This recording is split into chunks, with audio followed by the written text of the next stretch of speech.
Hello and welcome to another episode of Hooks and Dice. I'm Leela Croca. I've got both the doors open, so you're going to hear the kids and the birds and the breeze. It's pretty nice summer days. Happy 4th of July to my American friends.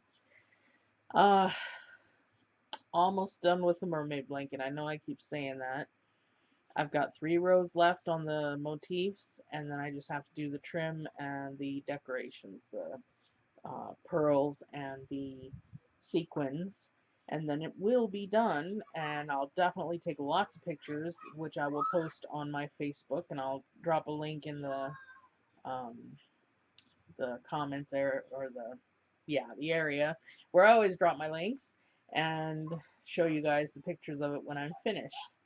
But I have started something else to basically, because I found the pattern that I'd printed out years ago. um, it's these neat South Bay crochet berets. Let me get closer and you can see they're supposed to have spirals on them. You know, front post DC's making spirals. It's not happening. Check it out. Notice how there is a complete lack of spirals. Um, it's this is the third attempt. I'm trying a bigger hook size this time and a looser gauge. Hopefully it'll pan out because my daughter wants 2 beanies. She calls them beanies. They're not beanies, they're berets. But she wants 2 of them in Rasta colors. Yeah, that kid. Anyway, so I'm making a green one for myself, mostly to see if I can figure this pattern out. And then I'll be making some for her. And she doesn't care if the spirals show up as strongly as they do in the picture. The pattern is no longer available online. I did find the author on Ravelry, but the link that he posted to his pattern, I think it's Chinese, the page that it's supposed to be on. I'm not sure which language it is, but it looks like it's Chinese. It's either that or Japanese, maybe. I apologize to my Asian friends. I can't recognize one writing form from another. That's my ignorance.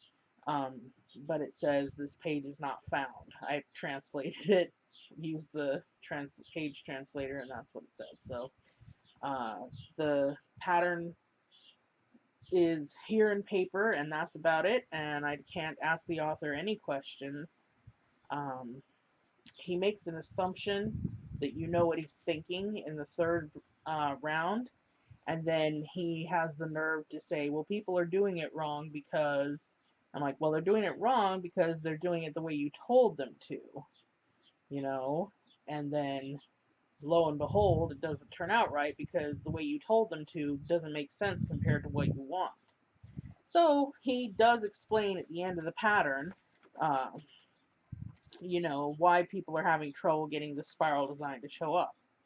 Um, I'm even following those directions, and I'm kind of getting a spiral, but it's not popping like it does in the images. I don't know what he did to make them pop like that.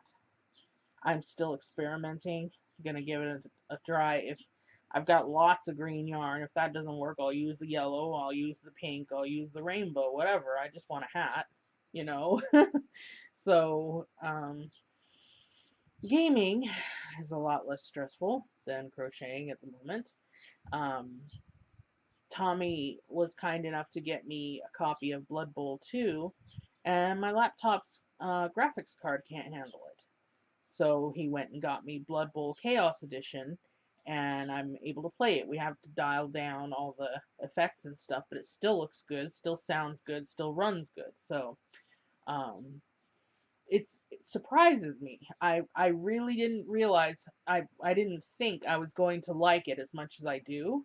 Um, it can be a bashy game. It's uh, for those of you that don't know the Blood Bowl games, it's like American football with fantasy characters. Um, I know I'm not saying it right. I know that there are specific kind of fantasy characters. Tommy will probably correct me in the comment area about more about the game. I should have asked him before I did the episode, but he's already asleep. Um, I really like it because it's easy to pick up. You know, I learned it inside of 2 days. I haven't won any games yet, of course, but I did manage to kill one of his characters, and of course, he killed his own character too in that game. So, yay, 2 down on him on that one. Um, it's a fun, silly game, and the commentators, it's gold. You know, it's just hilarious. The commentators. There's a very prim and proper sounding British commentator, and then there's one that I swear is Hulk Hogan. If he's not Hulk Hogan, I don't know who he is, because that's who he sounds like. Uh, so we've been playing that, especially on Fridays and Sundays, because on the Friday games and the Sunday games, two of our players have other obligations at times, and so we're not able to play the D&D games. So it's nice to have the backup, a new, you know, because you can only play Hearthstone and Magic and other games so often, and then you want something new.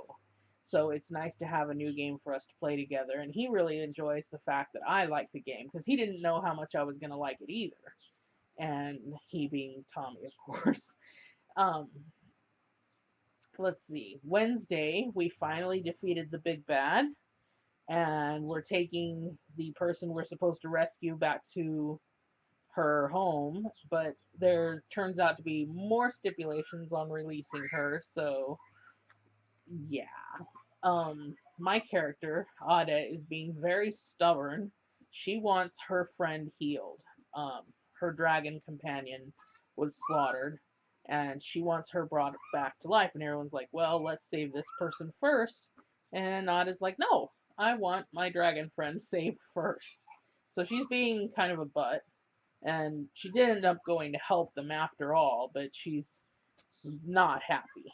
Not happy at all. Monday campaign, uh, we were in a well, we technically still are in a maze, but we are in the middle now. Thank God that the person who was in the center of the maze said, "Do you want me to bring your friends to the one of us that made it to the center?" Because my group had gotten all the way to the other side of the maze where somebody else had started. I don't know how we got so lost, but we got lost. It was the maze was fun at first, but then it's like when you meet up with your other friends, it's just follow the leader after that. So um, he gave us, I feel, just the right amount of time playing in the maze before taking us to the center of it. I think if it had gone any longer, people would have gotten. I unfortunately got bored. I admit I got bored, but that's because it was follow the leader at that time. That was when I was bored. But any longer and more than me, I swear I can talk, would have gotten bored, and any less time, and we wouldn't have had a big enough taste of the maze. So I think that he timed it pretty well to bring somebody in to rescue us from going all around the place, because all the paths connected so that you could just wander aimlessly. If you weren't careful, you could wander all the way around and never get to the center. Crazy. But he drew that, well, I wouldn't say drew, he put that map together himself. I'm so impressed. He showed me the layout since we were done with the solving of the maze. Ah, I bow to his superior map making skills. Really good stuff. Um, so let's see. I think that's it for the D&D. Um, Blood Bowl is on Steam, and it was on sale recently, so you might want to check it out and see if you can get a copy of it, the Chaos Edition. It's a lot of fun. I totally recommend it. And next episode, I will have a new hat by hook or by crook. Probably by hook. I'm sorry, that was terrible. I shouldn't have said that. I apologize. Anyway, thanks for watching and have a great day.